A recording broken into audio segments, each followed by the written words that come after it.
Hey everybody, welcome back. It is Thursday. It is time for another edition of Silver and Black Today, an Odyssey Sports original podcast covering the Las Vegas Raiders. Scott Branson and Mo Moten with you are your hosts through the journey that is this show. We're going to talk so much to talk about today with the free agency period being here. The NFL New Year is upon us. Happy New Year. And the Raiders have been very busy. They've been busy, and some of you don't think they've been busy enough. We'll talk about that. Raider Nation complaining? Never. We'll get into that, and it'll be a great conversation. We'll go through what the Raiders have done. Segment 2, we're going to go through Mo. Mo's got 5 free agents he thinks that the Raiders could still go nab that could be a boon for this team. So we're going to get into that as well in segment 2. In segment 3, we'll get to some of your calls. Overwhelmed with calls this week. So if you don't get on the show this week, don't worry. Don't worry. Everybody gets a shot. Just give it some time. And we'll try to get you on next time. But anyway, Scott Branson, Mo Moten. Mo's a senior NFL writer over at Bleacher Report. You can catch his Raiders work up on sportsnot.com too. Follow him on x.com at Mo Moten, Moemoton. I am at LV Gully. We love talking to you guys in X. Go ahead, pop it in there. We also have a community on X for Silver and Black Today. Feel free to join and post in there as well. Don't forget to subscribe to the podcast wherever we get your audio. Also, make sure you rate and review. We always appreciate the feedback. And if you're watching us on video, don't forget, give us that thumbs up. We appreciate it. That like, if you will. But also subscribe there. Hit that notifications bell so you know every time we have a new video. All right, Mo, where to start? The Raiders. Boy, free agency period started. We saw some things go on. The Raiders had 2 big goals here, Mo. Number one, and we're going to get into each one. We'll talk about who they signed specifically in a minute. But I want to get your thoughts off the top here, too, because we talked about it right before this tampering period began. We said, look, the Raiders have 2 distinct issues. They have to address needs in the open market. Okay, check. And number 2, they need to re-sign some of their own free agents. Now, they were successful on both fronts. That does not mean players got away. That does not mean players have left the Raiders for greener pastures, if you will, especially from a contract perspective. But going into this period, and you looking, we'll get into the specifics, as I said in a second, but you look at what the Raiders were able to do so far. We talked to you on Thursday morning.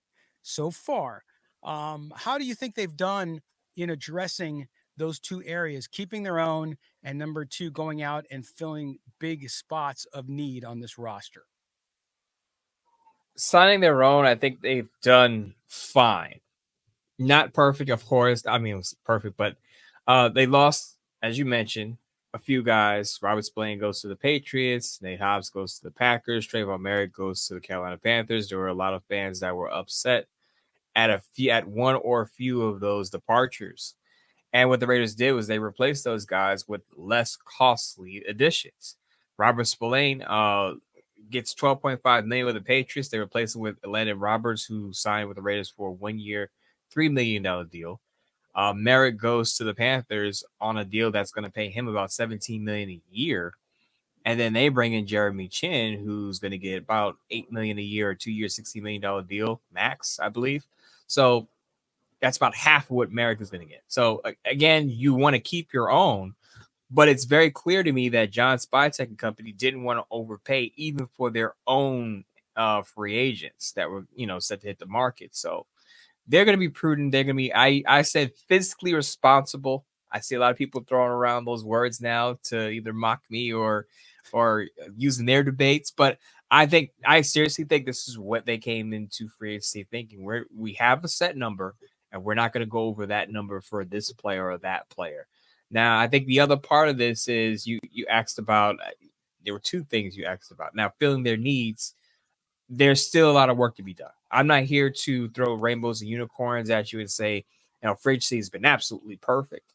I'm saying that, they went with the fiscally responsible approach and replacing guys that they lost, but they still have a lot of work to do. They need to sign a running back. They need, in my opinion, another linebacker because Robert Spillane was lost. Also, Divine Diablo went to the Falcons on a 2-year, $14 million deal. So I think they need another linebacker. I think they need another offensive lineman. I know they signed Alex Kappa, but I would add more competition there as well. And I would like for them to also sign another cornerback, either to directly replace Nate Hobbs in the slot or as an upgrade over Jack Jones. Yes, I know they signed Eric Stokes, but Eric Stokes hasn't had a pass breakup or an interception since his rookie year in 2021. I feel like injuries have derailed him because he hasn't been able to play after getting hurt after his rookie year. A pretty good rookie year, by the way. Mm-hmm. But he hasn't played in a full-time role or had meaningful game-changing plays since that rookie year in 2021. So Eric Stokes is going to be there to compete.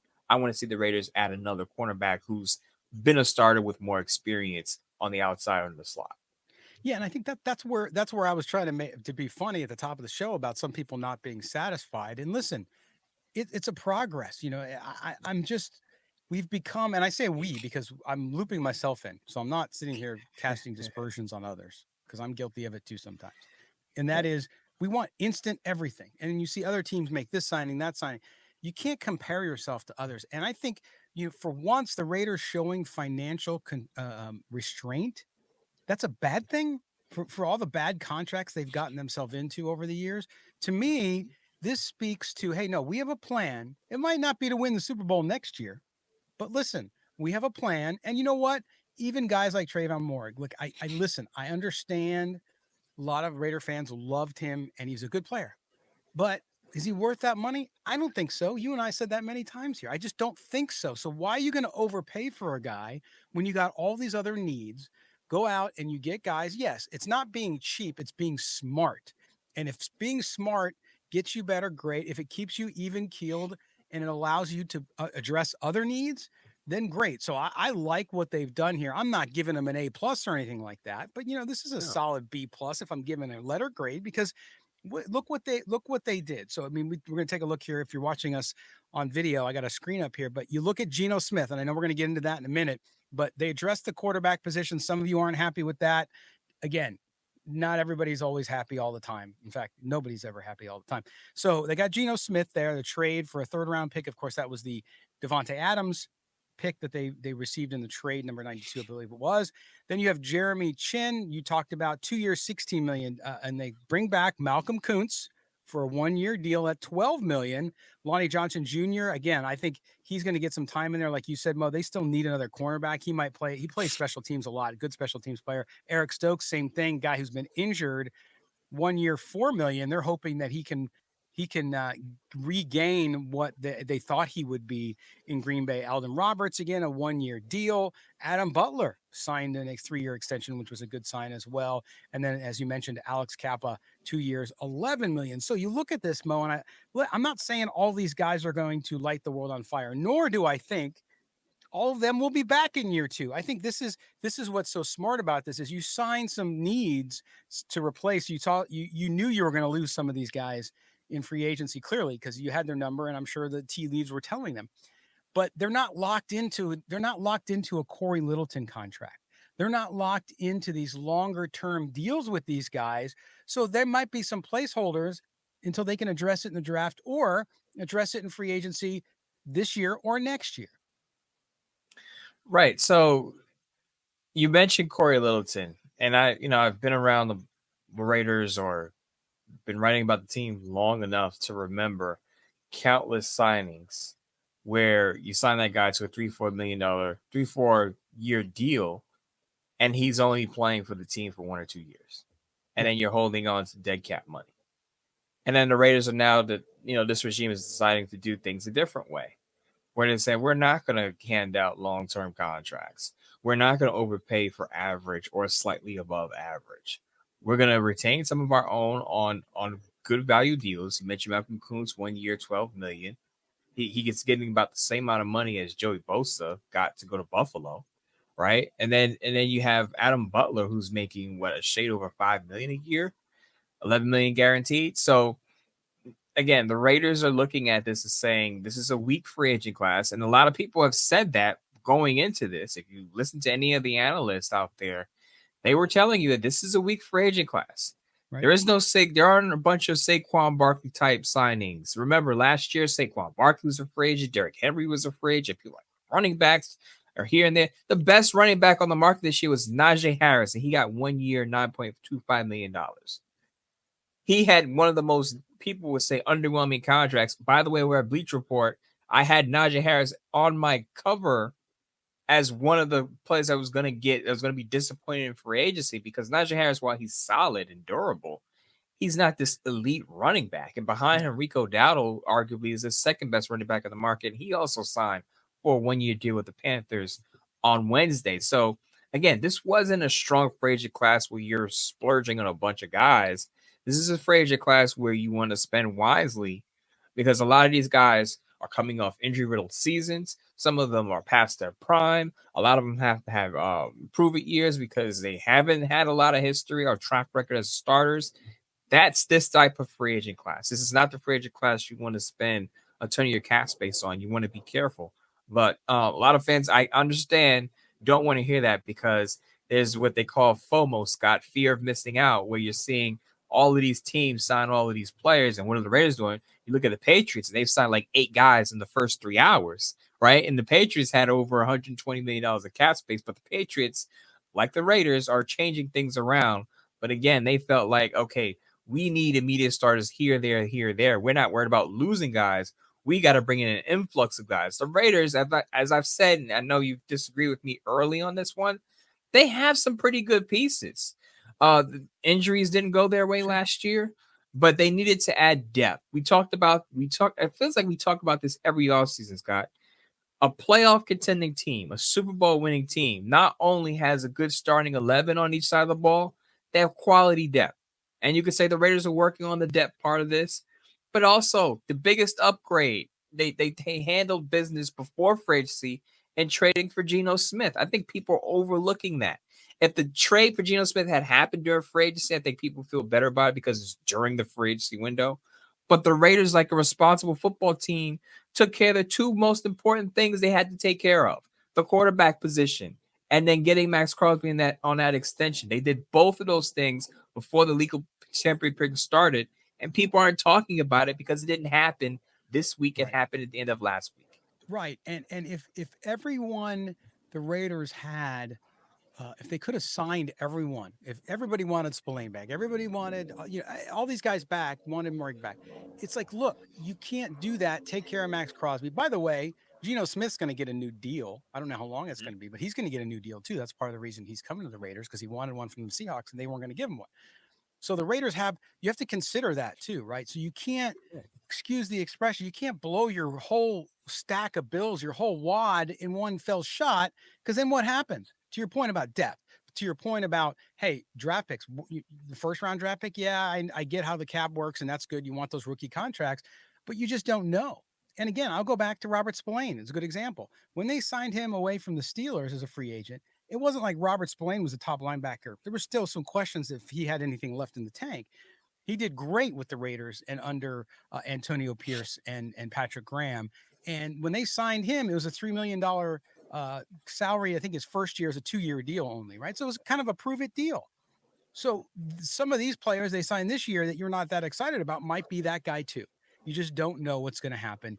But I think the Raiders being extremely smart with their money. By the way, you mentioned the Raider losses in free agency. Spillane, 3 years, $33 million. Wow.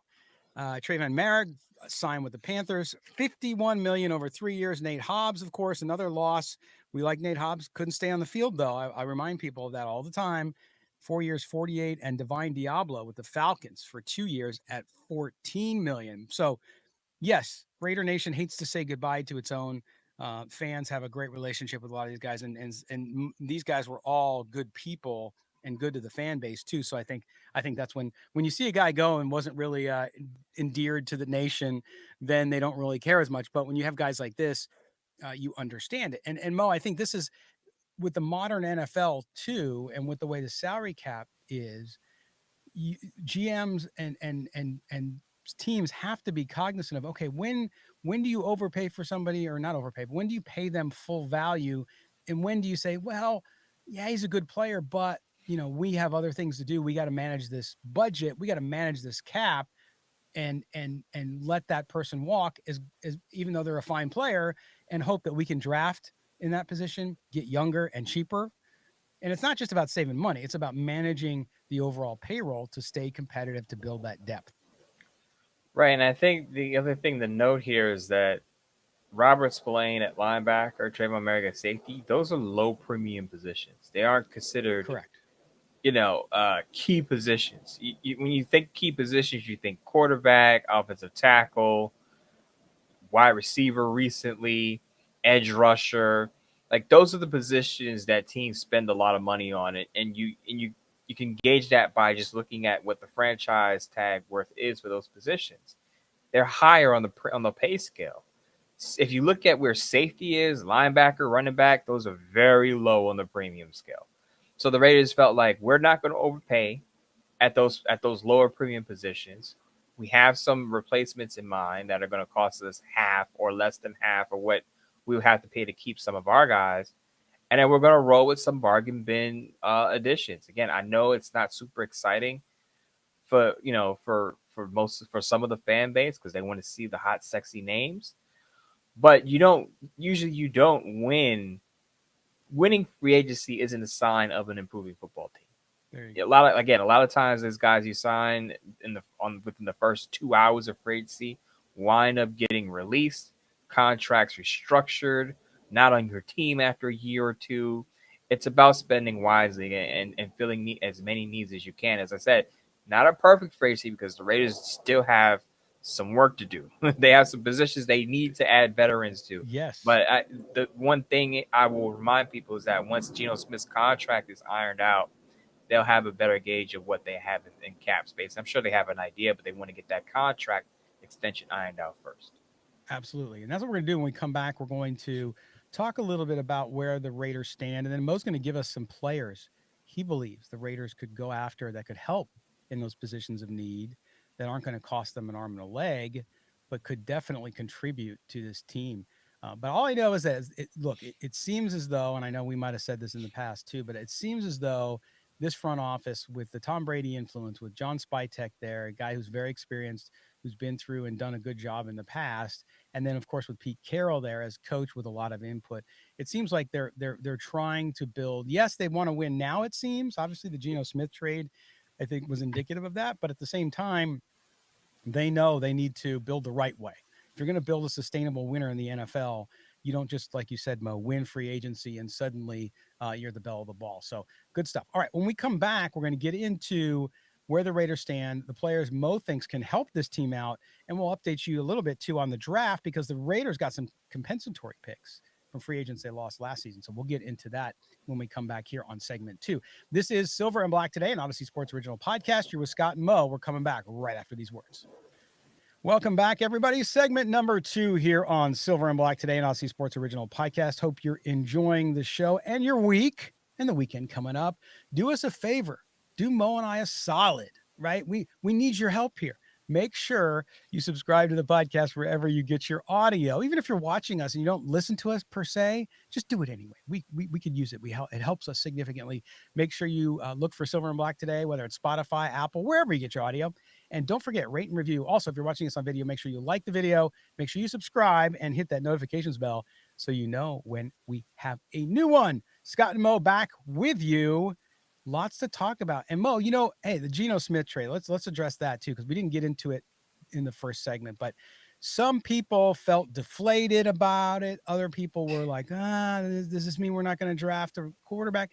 Listen, I think this was a good move. It's a good, solid veteran. And am I saying, is Geno Smith a top 5 quarterback? Clearly he's not. Is he a top 12 quarterback? Yes. Some of you might say, well, isn't that what Derek Carr was? Well, no, I think this is a different situation. Plus, add in the relationship between Pete Carroll, Geno Smith, who resurrected his career under Pete Carroll, and Greg Olson, by the way.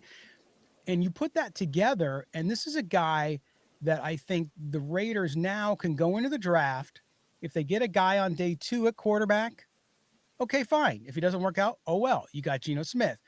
And then next year, draft another quarterback, because I think you need to draft multiple quarterbacks the next few years until you find your forever quarterback. But for right now, next 2 or 3 years, to me, Geno Smith significantly improves this team, and you build the pieces around him, give him another wide receiver. He's got Brock Bowers, give him that running game, plug in some more depth and additions to the offensive line, and suddenly this is a good team with a veteran quarterback who is highly accurate, by the way, And Mo, I really like the trade. I was not. You mentioned it as a possibility a couple weeks ago, right? And I was like, yeah, maybe. Yeah, I don't think so. Whatever, because we all thought Sam Darnold and all this other stuff. But at the end of the day, with the coaching decision, with what they have, I thought it was a very good move. I think it was a very good move that people aren't talking enough about. It Yes. feels like since midway through last year, the main conversation is what are the Raiders going to do at quarterback? We got to lose, we got to lose games because we got to get a high draft pick so we can get a quarterback. What are we going to do in free agency about quarterback? And then the Raiders addressed the quarterback position by trading a third round pick for Geno Smith, who's been a Pro Bowl caliber quarterback with the Seattle Seahawks, comeback player of the year not too long ago. And I felt like people are just overlooking this marginal upgrade. This is a significant upgrade over Aiden O'Connell. I know there's some Aiden O'Connell fans out there, but watch a Uh-oh. little of Geno Smith in Seattle, and you'll see that this is a significant upgrade. If you're looking for ways that the Raiders have improved, look no further than the quarterback position in Geno Smith. People go, "Oh, he's old. He's 34 years old."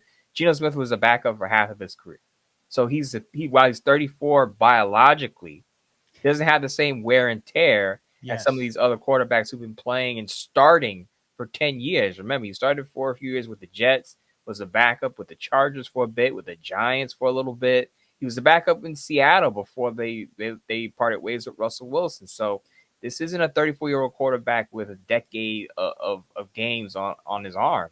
This is a starting quarterback who's 34, who's starting to change or remove that label of, oh, he was an underwhelming second round pick out of West Virginia. He's starting to rewrite his career story. And I think people need to look at it from the standpoint of this is a fresh 34-year-old who still can play some ball and have a few optimal years left in his career. Right. And I think with the age of this Raiders roster too, you look at the offensive side and how young it is as well, and it'll get younger, I believe, unless they go sign a free agent running back or trade for somebody. They're going to have young running back core. They're going to have a young receiving core, with the exception of a couple guys. So to me, having that veteran quarterback who's been through the battles and been through the adversity that he's been through is a boon for this team. I mean, from a locker room perspective, it brings something. It's not Gardner Minshew. It's not the gunslinger who lives in his van. That's not what Geno Smith is, right? Geno Smith is a much different guy, and I think this adds a whole different dimension to this team and this offense. And he knows Pete Carroll, and I think that when you have Chip Kelly's offense there, he's going to be able to step in there. And by the way, whatever young quarterback they get this year and next year is going to be a great influence on that person either. And Geno Smith's the kind of guy who's been on that long journey, and so that's exactly what you want for a guy in there who's going to maybe bring along his successor eventually, whenever they get that successor. But to me, that was a huge deal. And you're right. I think people are underplaying it because everybody wants the sexiest thing in the room. And when you get a guy like Geno Smith, doesn't scream sexy at you when you're talking Sam Darnold and you're talking all these other guys. No, but it doesn't matter because I think this will make the team much better. All right. Before we get into the 5 free agents you were talking about, Mo, I want to recap for people. I had some questions on this. The draft picks, obviously the Raiders sitting in round 1 at pick number 6. And then the second round, 37. Then pick number 68 in the third round, and pick number 108 in the fourth round. Fifth round, 143. Then in the sixth round, now, Mo, they have 3. They received 2 compensatory picks for free agents they lost last year. So now they pick at 180, 213, and 215. And then round 7, deuces are wild, and 222 in round 7. But Mo, you look at this now, and I really believe with them addressing and feeling good going into the season, now that they have Geno Smith as their preemptive starter quarterback, they can now work much more in this draft and start to address some of the issues that they have there. I've long said that I like, if he's there at 6, Ashton Genty, who a lot of people now have come around on and can see the Raiders doing that. Whether or not they do, we'll see. They have other needs too, and other good players will be there. You never know what's going to happen at the top of the draft. But you look at those draft picks, and based on history, you and I talked about this a few weeks ago. I anticipate the Raiders, especially sitting there with 3 sixth-round picks, and then of course you have future compensation for next year's draft. I think the Raiders will be pretty active in those first through 3 rounds and try to get at maybe as many, try to move up, not necessarily in the first round, but in the second, third round, try to get some more picks there to address some of these needs right away. Yeah, they'll be able to maneuver the draft and how they want to get certain players. Like I said, not necessarily in the first round. I think pick 6 is high enough where you can get a guy that if you really want a guy in that slot, you just take him. But John Spytek talked about in Tampa Bay how the team went, I believe, 8 consecutive years making a deal during the draft. Mm. So he's used to being around an administration or regime that's wheeling and dealing on day 2 and 3. So you flash those picks on the screen, but I'm sure at the end of the draft, those picks would be in different spots based on who they like. And there's going to be a lot of value on day 2 of this draft class simply because the running back class is strong. I think if you need a defensive lineman, now the Raiders are pretty good in that area, but if they want to add maybe a nose tackle, a run stuffing defensive tackle, this is the draft for it. The Raiders need a safety, in my opinion. You can get a quality safety on day 2. There are a few that I like. They can fill some needs with some potential stars on day 2 of this draft, but of course they're going to have a few more veterans trickle in over the next few days, next week or so. Yeah, and like you said, we're going to get into, because I've had people messaging me, great listeners. When are you going to talk about the draft? We're waiting for free agency first. We're waiting to see what they address, because that'll be to your point. That'll be huge if they don't address, for example, if they're thin at safety. Well, and we think they're going to get safeties in the draft anyway. But clearly, for me to address and to look through what the Raiders may do in the draft, we have to wait and see over the next couple of weeks. And then we'll get really deep into it. But Mo, I wanted to get into a piece you wrote up on Sportsnaut about 5 free agents that could help the Raiders. Clearly, there are needs throughout the roster. We talk about on offense first. We talk about the wide receiver position and the fact that, yes, you have Jacoby Myers there, you have Trey Tucker, some young guys there, but definitely they need some more folks there. They could use some playmakers, some receivers that could come in and supplement what they have already. When you look at the pool out there of guys still available, tell us who you think of there and who you talked about up on Sportsnaut with a wide receiver, a guy I like actually, that you think could fill the bill for the Raiders. So I've been talking up Elijah Moore quite a bit over the past few days simply because I feel like Elijah Moore can be more productive in a better situation he's been in. So he was drafted by the Jets. So that means he was a few years ago. So that means he was catching passes from Zach Wilson. Then he goes to the Cleveland Browns. Who is he catching passes from mostly? Deshaun Watson. I can't think of 2 worse quarterback situations than the Jets and the Cleveland Browns over the last few years. And still Elijah Moore has been able to put up 500 to 600 receiving yards in a season on average. You put him in a better quarterback situation with the Geno Smith, I think you're looking at closer to 1,000 yards a season for Elijah Moore. So coming out of Ole Miss, I feel like he had a lot of talent. A lot of people talked about him potentially going the first round during his draft class. Now, he went on day 2, but I think his upside is there. I believe he's only 24, 25 years old. So, again, you put him in a better situation, you're going to get more production out of him if the Raiders decide to go with a younger wide receiver versus a more of a veteran, savvy wide receiver like Keenan Allen, Tyler Lockett, or Cooper Kupp, who was just released on Wednesday. Yeah, the conversation, I've been watching you have a conversation online about Keenan Allen, and it's really funny. And this is where, and again, I don't expect people to know as much as you do, Mo, as much as you cover the entire league, because that's the other thing. I cover the Raiders. I watch the entire league with the work I do at Sportsnaut as well, but not like you do, right? You're writing and doing in-depth stuff all the time. So I find it funny when people's perspective is, go get Cooper Kupp. And then when you say Keenan Allen, people are like, oh, he's always injured. Like, what? And you laid it out. He's actually missed more games than Keenan Allen. He's only a year younger, right? Right. Yeah. Right. So it's interesting how our memories sometimes fail us. At Keenan Allen, dude, he's old. No, from NFL standards, he's getting up there, yes. But he's only a year older than Cooper Kupp, and then everybody's trying to get Cooper Kupp because it's a sexy name, and everybody remembers him from the Rams and what they did.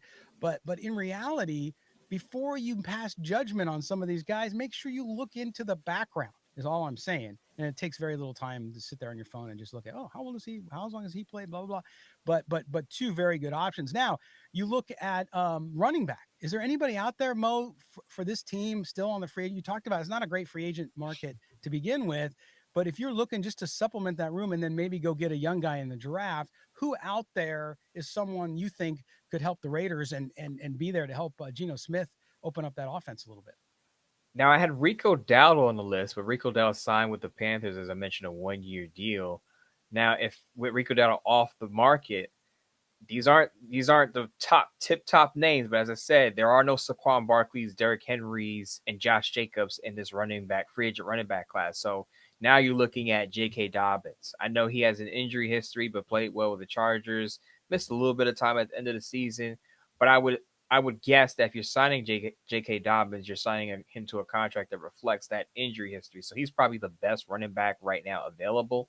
You can also look at Cam Akers. I felt like Cam Akers played well in spots last year with the Vikings. Didn't pan out with the Rams, but after tearing his, I believe he tore his Achilles, bounced back pretty well last year when called upon in spots. So if you're looking for just a veteran to pair with a rookie that you're going to draft in a month or so, I would look at J.K. Dobbins and Cam Akers. Yeah, and Cam Akers to me besides the injury, it seems like he's always in the worst situation for him. It just seems like he's never in the right situation. Right. I'm not saying, like you said, I'm not saying he's going to be some Saquon Barkley type running back, but as a veteran come in, you need that 1-2 punch. I think the Raiders, I have a feeling. So if I'm wrong, you guys can come back and tell me I'm wrong. And it doesn't just mean Genty. I think the Raiders are going to score with a running back this year. I really do. I think through the first 3 rounds, there are good running backs, especially the first two. You got the 2 kids at Ohio State. You have Genty talk about all season long. To me, I think they're going to strike it on a running back, especially if they can get some more picks up in the second and third round. So to me, that to get a guy like Dobbins or to get a guy like Cam Akers, yeah, if you want to call him a retread, whatever, I just think that there's opportunity there to improve this room, and I'm sure there'll be other guys too that'll be released or be out there that they can figure out to move into that room. Now, give me some defense. Now we talked about linebacker, we talked about safety, and of course cornerback. Those positions of need for the Raiders. Tell me there. I mean, when you look at linebackers out there, a big one was released yesterday. Tell me who you think fits in with that Patrick Graham defense, who could be an instant playmaker on this defense. When I look at a Patrick Graham defense, no better than to suggest a player that actually played under Patrick Graham. So I had Terrell Dodson originally, but he resigned with the Dolphins. So I'll go with Jerome Baker. So Jerome Baker is that all-around linebacker. He played 1 year under Patrick Graham when Patrick Graham was a defensive coordinator with the Miami Dolphins. Jerome Baker, if you look at his numbers, he's able to get to the quarterback. He had about 12 and a half sacks in a 3-year span, over 100 tackles in multiple years. Also very good at in pass defense. So here you have a can do it all linebacker in Jerome Baker, who is still available, has starting experience, and has played under Patrick Graham. I think he checks all the boxes if you're looking for a linebacker who can match up and complement Landon Roberts, who's a very strong run defender. Yeah, it's definitely a good suggestion there. Now, going to the defensive backfield, safety cornerbacks, who out there left has enough gas in the tank, do you think come in? Because the Raiders have done this in the past. They've really gone out and got veterans. We saw the Jack Jones thing. I know that was a different thing because of Pierce at the time. But you look at the current pool of free agents as we talk on Thursday, and again, it's changing every hour. Like you said, guys you mentioned in your piece are already signed and some others are not. Who do you look at there as someone who could be not only maybe somebody who can come in right away, but might be a long-term solution for them? Well, I like Asante Samuel Jr. I know he's a smaller cornerback. I think there's going to be a duel over if Asante Samuel Jr. is a fit for the Raiders or not, because Pete Carroll, if you know his history, he likes bigger defensive backs. That's why you get Jeremy Chin at 6'3", over 200 pounds. That's why you get Lonnie Johnson, who's over 200 pounds, a bigger defensive back. But Asante Samuel fits what I think Patrick Graham would want, because Patrick Graham likes more of the average height athletic cornerback. So he had Adoree Jackson in New York, shorter cornerback, 5'11", 6 foot, probably under 6 foot. And they drafted Ja'Cory Bennett, average size cornerback, but super athletic, ran a 4.3 in the 4.3 range at the combine during his year coming out of Maryland. So if Patrick Graham wins that arm wrestling contest for the cornerback, the type of cornerback he likes, he may go after Asante Samuel, he's under 6 foot but an athletic guy. Also, Mike Hilton played with the Cincinnati Bengals recently. I still think Mike Hilton is one of the best slot cornerbacks in this league, bar none. I know he's 30 years old, but Scott, this is a rarity. Mike Hilton has 12 tackles for loss in back-to-back seasons. You don't see cornerbacks get into the backfield that often. He has double-digit tackles for loss. You see that number for defensive ends and defensive tackles and linebackers. You don't see that for cornerbacks. No. Mike Hilton is an all-around slot cornerback who gets into the backfield frequently. Great tackler. I would love the Raiders to sign him to a 1-2 year deal to fill that spot after losing Nate Hobbs to the Green Bay Packers. Yeah, all good names. See, there's still plenty of opportunity, Raider Nation. I mean, that's why for those of you who are down on what's going on, I just don't get it. I get you're skeptical. There's nothing wrong with some skepticism until the Raiders do it on the field. I get that. And we're a ways away from that, and we have the draft coming up too. So this is really interesting, and it's going to be fascinating to watch between now and next week when we next talk to you what the Raiders do. Of course, worth mentioning, they did release Gardner Minshew and Andre James. Not a surprise on either one of them. And I think this points to obviously Jackson Powers Johnson being the center, where he played so well in college and played well last year. So I think that will be great as the Raiders move forward with him and have a really good player there. Good draft pick last year for Tom Telesco. So we'll see how it goes. All right, we're going to take our final break. When we come back, we're going to turn it over to you. We're going to get to the Raider Nation mailbag. That's right. Your phone calls and text messages, 702-900-7869. Again, we had a ton this week. Can't get to all of them, but we're going to get to some of them. And we appreciate you guys doing that. But call in and we will get them in next week as well. You're with Mo and Scott. This is Silver and Black today. Don't go anywhere. We're coming right back. All right.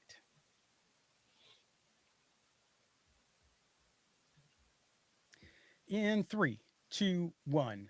Welcome back. Home stretch here on Silver and Black today at Odyssey Sports Original Podcast covering the Las Vegas Raiders. That's right. Pete Carroll's Raiders. John Spikek's Raiders. Max Crosby's Raiders. Geno Smith's Raiders. Yes. There you go. Scott Branson, Mo Moten back with you guys. Thanks for being with us. We're going to get to your phone calls here in a second. Mo, I like the attitude around this team, though. I think with the new blood there with Pete Carroll, whether you like him or not out there, he is an overwhelmingly positive and motivational guy. All you have to do, the gum chewing, you see him, and that's because he's like a rabbit. He's constantly moving. And I think you're going to see that from this team, right? You're going to see new players, existing players, they're all going to come together on that. We talked about culture for so many years, haven't we, Mo? About how they haven't had a culture. We thought with Pierce that they might get some of that kind of tough guy culture. It was great in talk. It never transpired onto the field or into the play or the style. But now with Pete Carroll, I get a different feeling with that. I think this is why you pointed out weeks ago why he might be a great choice for coach is he can just come in there and really turn things and get people pointed in a positive direction. Right, because I think he's the step up from what we wanted Antonio Pierce to be as a head coach for the Raiders. So Pete Carroll also brings in that motivating factor, because we also said, Antonio Pierce, a lot of fans say, oh, you run through a role for Antonio Pierce. The Raiders had that competitive fire. They just didn't have the talent, with all the injuries and stuff last year. But with Pete Carroll, he's bringing the motivational factor, and they'll be way more competitive with him. One, because as I said, they addressed the quarterback position a lot better than they did last offseason under Antonio Pierce. And two, he's done this before. He's done this in multiple places. USC, Seattle.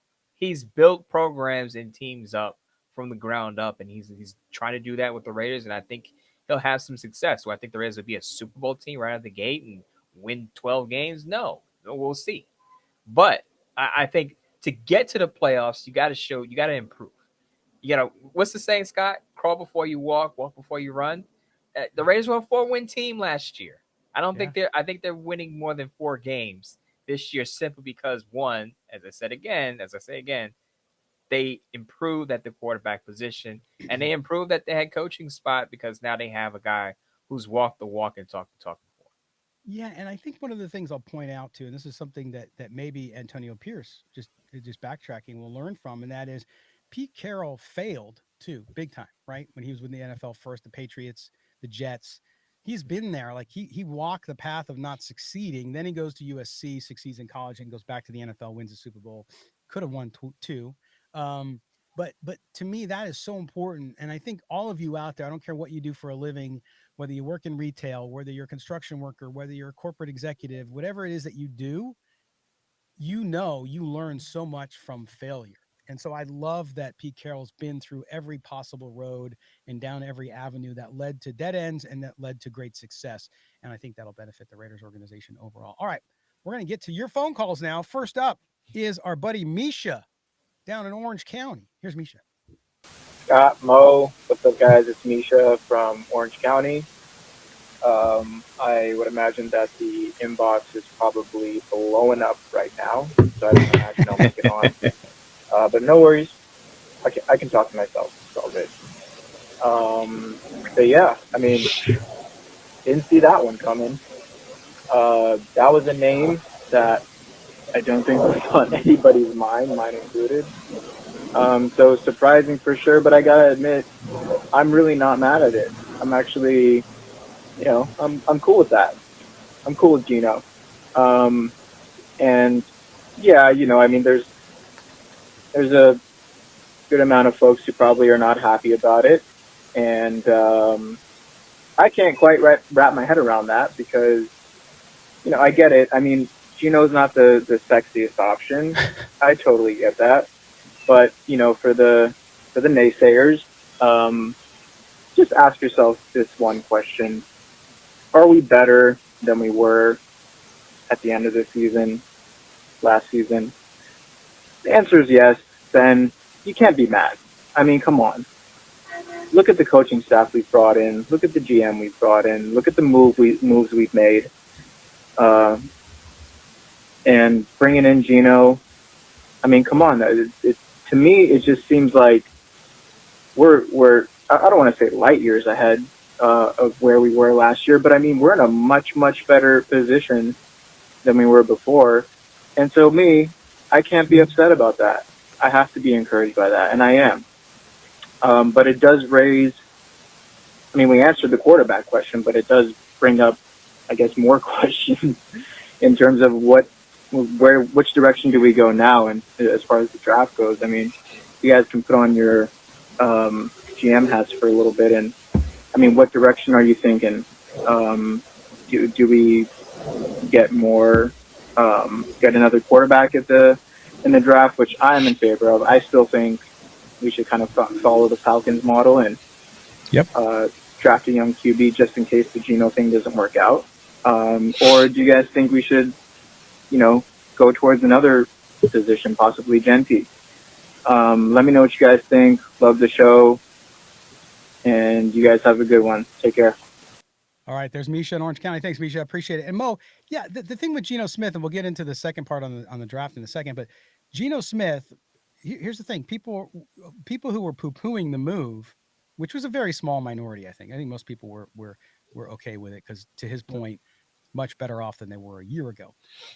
Out of the last 3 seasons, Geno Smith has passed for over 4,000 yards in 2 of them. Okay. And last year, 2 years ago, 2023 season, he missed 2 games because of an injury, and he still had 3,600 yards. So, and highly accurate, near 70% this year, near 70% in 2022, is about 65% in 2023 as far as completion percentage goes. He's had 30 touchdowns, 20 and 21 in those 3 consecutive years. This is one of the sneakiest good quarterbacks in the league. He's had a terrible offensive line in Seattle too. Not as bad as Sam Darnold had to deal with in Minnesota at times this year, but definitely, again, this is a guy, you giving him the time, giving him the opportunity, he's going to make the most of it. How you can't be excited about a guy with 4,300 yards, 21 touchdowns. Now, his interceptions ticked up last year because of that pressure a little bit, but it's the first time out of the last 3 seasons he's had double double-digit interceptions, 15 and 11 in 2022, but only 9 in 2023. Pretty consistent, Mo. Scott, is very easy for me. Look back at last season. By midway through the season, you can clearly see the Raiders had the worst quarterback in the division. You can't say that now.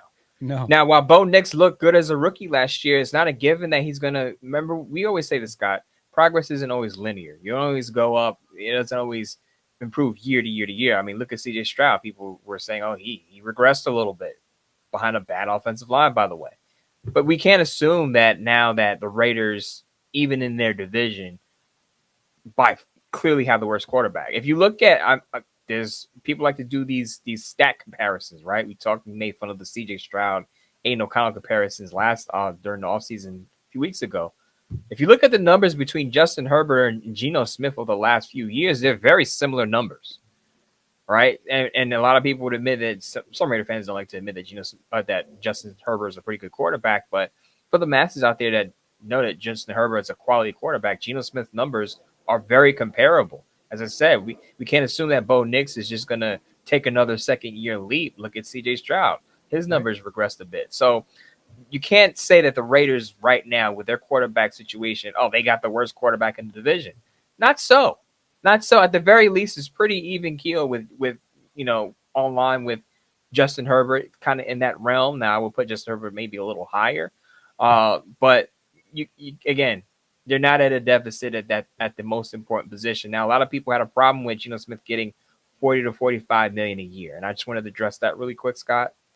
The top quarterbacks in the league are getting $50+ million a year. Look at what Stafford wanted at 37 years old at the end of his career. The top quarterbacks are demanding $50+ million, and it's gonna be more when Brock Purdy gets his extension. So Geno Smith getting $40 to $45 million is mid-range starting quarterback money. It is not an overpay, because I saw some people saying, "Oh, we overpaid for Geno Smith." He's getting top 14 to 17 quarterback money on average annual salary. If you don't think Geno Smith is a top 14 quarterback, I would implore you to watch some more Seattle Seahawks games when he was a starter playing well. Yep, I agree 100%. Good call. All right, now we're moving on to the OG, my man Gangsta Raider. Wow. From LA, from my days on Raider Nation Radio. He was my big time caller there. Here he is. He calls in every couple of weeks now. So here's Gangsta Raider. Hey, what's up, Scott? What's up, Mo? This is Gangsta Raider from Los Angeles, California. And I'm chiming in to talk about the Geno Smith signing. I think it's a good signing. You know, so all we had to give up was a third round. I think we could have got him for a fourth or a fifth. But since we had the extra third, that's a good pickup.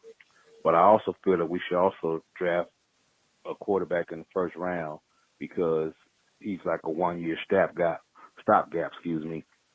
You know what I'm saying? And if we don't sign him, for a long-term deal, he could come in, like I said, we draft Shador at the 6th spot. You know what I'm saying? He'll do the thing for this year, and then possibly slide in if he goes hurt or get down. If he goes down or gets hurt or anything, Shador could slide in, or he just take over the whole season, let Shador sit a year and learn or whatever.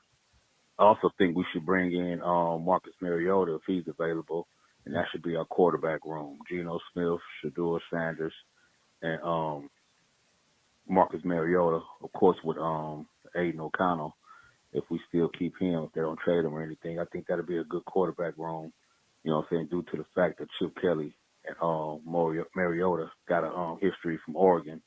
But that's not, a game breaker or a deal breaker. We don't have to have Mariota, but I think that'll be a good quarterback room. But I think we should draft Shador, because I don't think Geno is a long-term answer at quarterback. But it's a good look. And also, I feel like, you see what I'm talking about as far as AP? They gave AP only a 2-year deal. They gave Carroll a 4-year deal. And if they just supported AP like they supported Carroll, it'll be a better thing. All right, gone. All right, there's Gangster Raider. And his point, I don't disagree with his point about quarterback. I think the Raiders signing or trading for Geno Smith indicates that they are not going to overpay for a quarterback in the draft, i.e. they're not going to move up in the draft for a quarterback. It's not that kind of draft. Now, if Shador Sanders is there at number 6, could they take him? I could see them taking him, Mo. I don't think he's going to be there at number 6, by the way. No matter all this talk you hear about people being sour. It's lying season. It's not going to happen. I just don't see it happening. But I could see them doing that depending how they feel. Cause I do think, and I agree with Gangster Raider here, but I do think that he's not a 1 year stopgap because he's a guy, Geno Smith, you could see 2 or 3 years, depending what happens with that quarterback. Now they get Shedeur Sanders, then clearly, yeah, Shedeur Sanders could be competing for the job right away, or could be competing for the job after year 1. Mo, what do you think of that situation and what this means about what the Raiders may do with a young quarterback? So first of all, I hope Gangster Raider isn't disappointed because Marcus Mariota is re-signed back with the Washington Commanders, so he's off the board. But I'll be very clear here. If Sanders is there at 6, you take him without hesitation. You take Shedeur Sanders if he's there at 6. You follow, as Misha alluded to on our first call, you follow the Falcons' quarterback model. Again, we criticized it. A lot of people criticized it. Turns out it was the right thing to do. I'm not saying Geno Smith is going to bomb out like Kirk Cousins, who was coming off of a torn Achilles. But while we think Geno Smith is going to be a massive upgrade, you just never know, right? So let's say Geno Smith, his first year with the Raiders, he's not playing well. Shedeur Sanders, as Gangster Raider said, slides right in. Let's say Geno Smith goes out there and he looks better than how he looked in Seattle under Chip Kelly. Now you can flip Geno Smith for a pick within 2 years and get an even better pick maybe than you got. Who knows? Maybe you get a second. Who knows? Right? I'm just putting that out there, that scenario out there. But you can flip Geno Smith for a draft pick if he plays well, if you want to still roll with Shedeur Sanders within that 2 year period. So I think it's best to continue to stock quarterbacks until you see what the product looks like on the field. So again, Shedeur Sanders and Cam Ward are the only quarterbacks I'm taking with the deal that the Raiders are going to give Geno Smith in the first round. Now, if you still want to take Jackson Dart or Will Howard on day 2, I'm fine with that because there's a possibility those guys, even Jalen Murrow, you could put in this, they're going to probably have to sit for 1 year before they see the field and are playing pretty good as, first-year starters. So if you still want to take a shot at those guys, fine. I know some people say Jackson Dart is a first-round talent. I disagree. I think he's a day 2 talent. But Shedeur Sanders, Cam Ward, if they're there at 6, and I agree with you, Scott, I don't think either will be there. I think Cam Ward's going 1 to either the Titans or the Giants. And all the talk about Shedeur Sanders, in my opinion, is a smokescreen. I think he's going to wind up going top 3 in the draft, and he won't even be there for the Raiders. So we'll probably be talking about, okay, do they draft Ashton Genty, who you suggested long before the masses started suggesting him in their mock drafts, or do they take a guy like Will Howard, Mason Graham, or maybe Will Campbell and play him at guard? Who knows? But Shedeur Sanders is there. You take him. If not, best player available at the other positions. Yeah, and watch the structure of Geno Smith's new contract. My guess is he's going to get a bunch of money up front and probably a 3-year deal with an out after 2, right? 2-year out. That's the kind of style you see with these veteran quarterbacks. So to me, that's for the Raiders. What's the worst thing that happens? You get Shedeur Sanders and he becomes a starter after 1 season or midway through the first season, and you got Geno Smith for another year as your backup if you can't move him, if you want to move him. If not, you got a guy there to tutor and to be, if something happens to Sanders or whoever it is, then you're in good spot. So I don't think the Raiders lose out anything by doing that. So good point. All right. Thanks for the call, man. Now we're going out to Dominique in the Show Me State. Here we go. Hey, Scott and Mo, this is Dominique from the Show Me State. How you guys doing? Just a couple things I have here. The first thing, I know a lot of people are upset with us letting Hobbs, Spillane, and Trayvon Morey go. But we have to remember, we won 4 games last year. I'm completely fine with overhauling this roster. So I just want to let that be known. Listen, those guys, they were solid for us, done a great job, but I think we'll be okay. Secondly, I see a lot of people, since we have Geno Smith, a lot of people don't want to get a quarterback now. I think that would be a mistake. Geno is a solid quarterback, but he's still not the long-term answer. Me personally, I still think we should draft a quarterback in the first or second round. Mm-hmm. If we get to pick 6 in April and Sanders is still on the board, I absolutely would swoop him up. Sounds familiar. Let's keep in mind what Atlanta did last year. They signed Kirk Cousins to a big deal, yet still they drafted Penix. I still think we should draft a young quarterback. Go the Green Bay route, let him sit for a year and a half, 2 years, actually develop a quarterback. That's something that we haven't done in a long time. We need to actually get a young quarterback, have a plan for him, develop him, and unleash him when he's ready. If Sanders is not available at 6, me personally, I would go Tetairoa McMillan, the wide receiver from Arizona. I understand why people would go Genty, but me personally, I think the running back class is a lot deeper, so I believe we could still find a game-changing running back later. And I do want to draft 2 running backs, but I just think McMillan at 6, there's no other receiver, in my opinion, that's capable of doing what he's doing. Thanks a lot, guys. Let me know what you think. I'll be listening as always. Alrighty, bye-bye. All right, good call there. I disagree with that. Mo, you were shaking your head like you agree. I still don't. I don't take a wide receiver at number 6. I just don't. I mean, I know he's the best there is in the draft, but so is Genty, and obviously you know where my loyalties lie on that one. I will admit I've been warming up to the T-Mac at 6 idea simply because the Raiders need that big body wide receiver.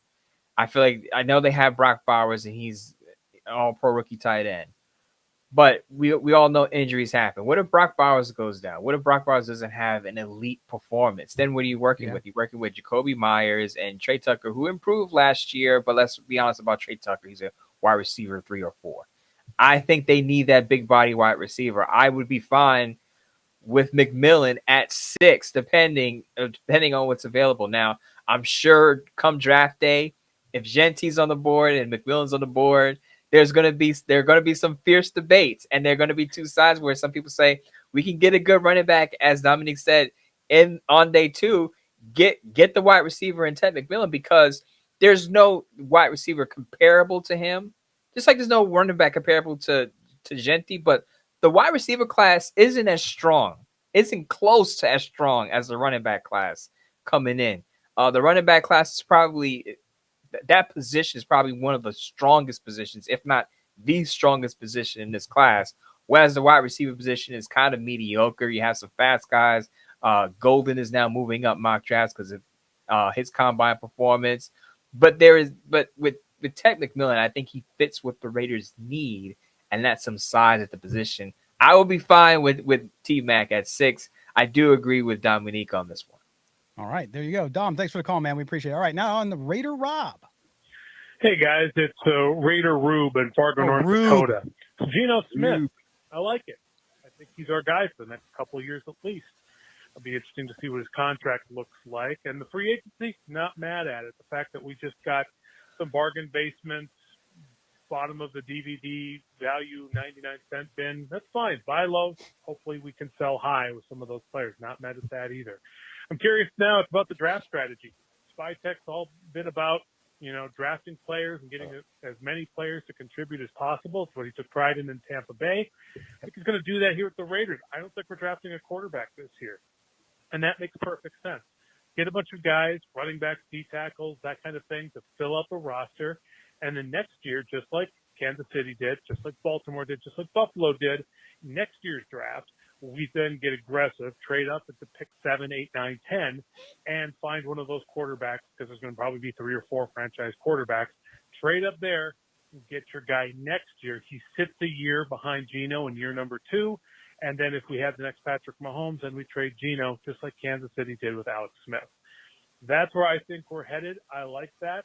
I'm all for that. Let's maximize this draft. I hope we get 2 running backs in this draft and a 3rd in undrafted free agency.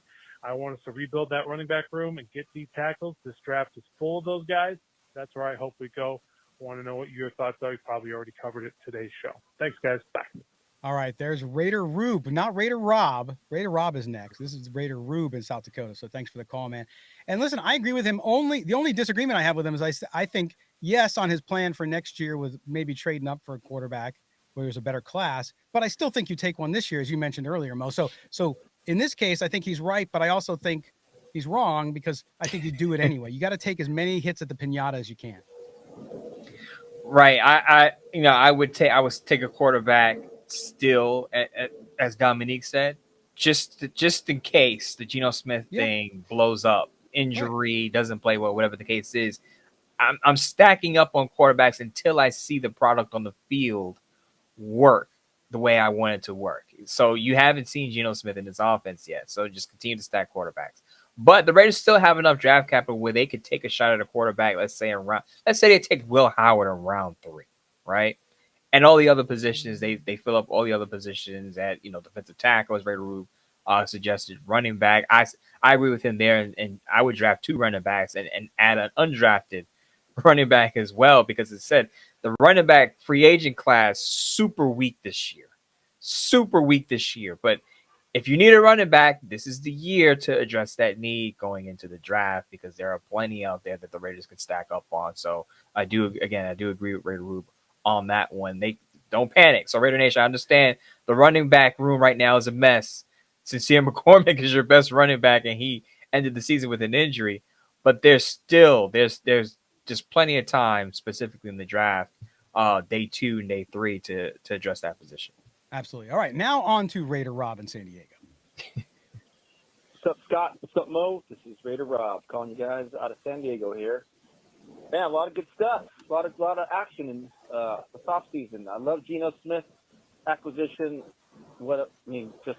I can't be happier. I think he's great. I don't understand if there's any Geno haters out there. The guy was, I think, a couple seasons ago, was statistically the best quarterback in the NFC. Guys, he's accurate. He's a strong arm. He's mobile. I don't know what there is not to like. I'm super happy. So that brings me to my next question. What do you guys think we do about the draft? I know Nostradamus was saying maybe day 2. But I don't know now. Geno Smith is not. I don't really consider him a bridge quarterback. I mean, he's gonna be our quarterback for at least 2 years, maybe a little longer. Like his coach, he is a young 35. Pete Carroll is a young 73. Geno Smith, man, most of his career, majority of it, has been a backup. So he's got plenty of tread on the tires. So what do you guys think? Maybe day 3 quarterback, or maybe no quarterback? It feels like the Raiders are in a win now mode. I wouldn't be surprised if they go at O-line and DTA, baby, and let's make a run for it. I wanted to touch on one other thing about Spillane and Morig's replacements. I thought it's a shame to see those guys leave, because they're one of the best defenders, but they were so expensive, and we got basically their replacements for like half the money. And by the way, I looked up the PFF grades. Both E-Rob and Chin have higher PFF than Morig and Spillane. So I think the 5-tech regime is doing great so far. I think we're going to make another big splash move here after we finalize Geno's contract. Let me know what you guys think about the draft and what you guys think about the potential of another big move. All right, Scott and Mo, you guys are awesome. Okay, bye. Rob in San Diego. So it's Rob in SD, San Diego, and then it's Rube in SD, South Dakota. How about those? You set yourself up for that one of that order. I did. That's the order of the calls that came in. So there you go. But yeah, I think we've talked about the draft and quarterbacks, and we both believe the Raiders should take a quarterback every time. I still think day 2, and I think it could be as high as that second round pick, depending how the board falls and how they like it. It's hard to know when you don't know how the team likes certain players. But certainly I talked about Will Howard. We talked about Gabriel. We talked about other guys there too. You talked about Jackson Dart maybe in the second round as well. So there's definitely some opportunity there. But yeah, I agree with him. We talked about this as well, which is Geno Smith has been a very good quarterback in this league, and the Raiders are lucky to have him. Right. So I feel like the Raiders' urgency now they're not pressed to take a quarterback. Whereas before it was like, got to get a quarterback.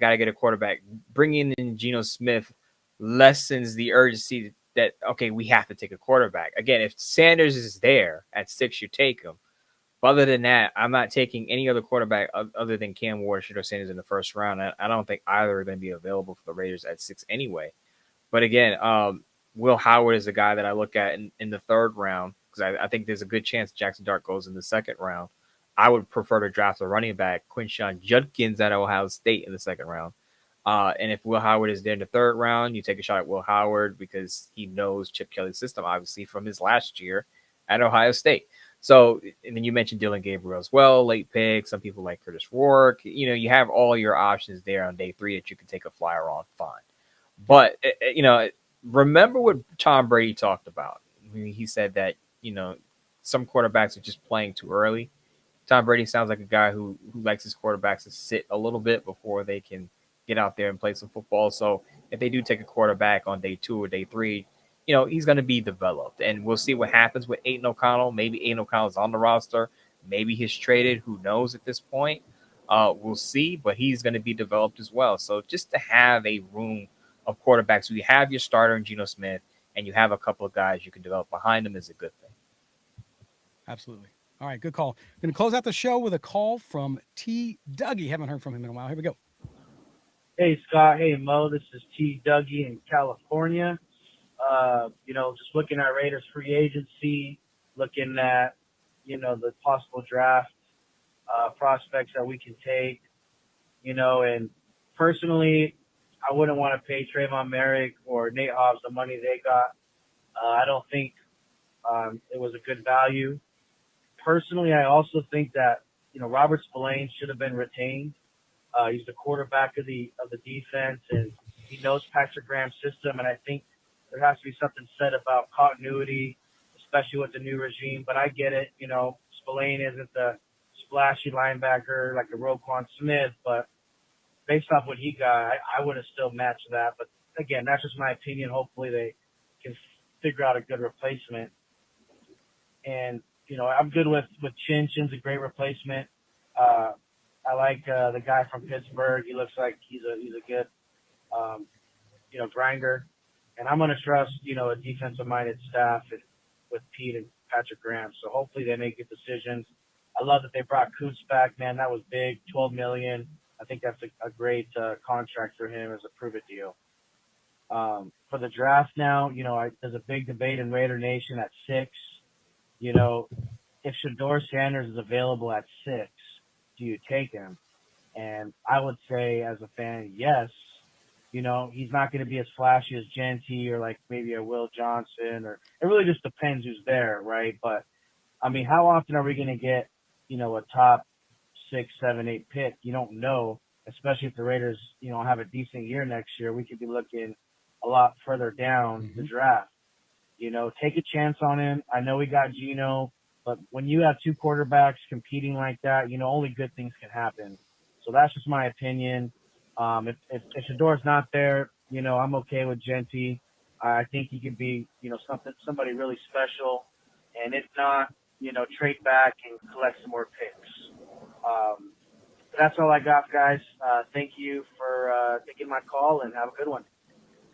There you go. Yeah. Spillane, I know people love Robert Spillane. Listen, he played well.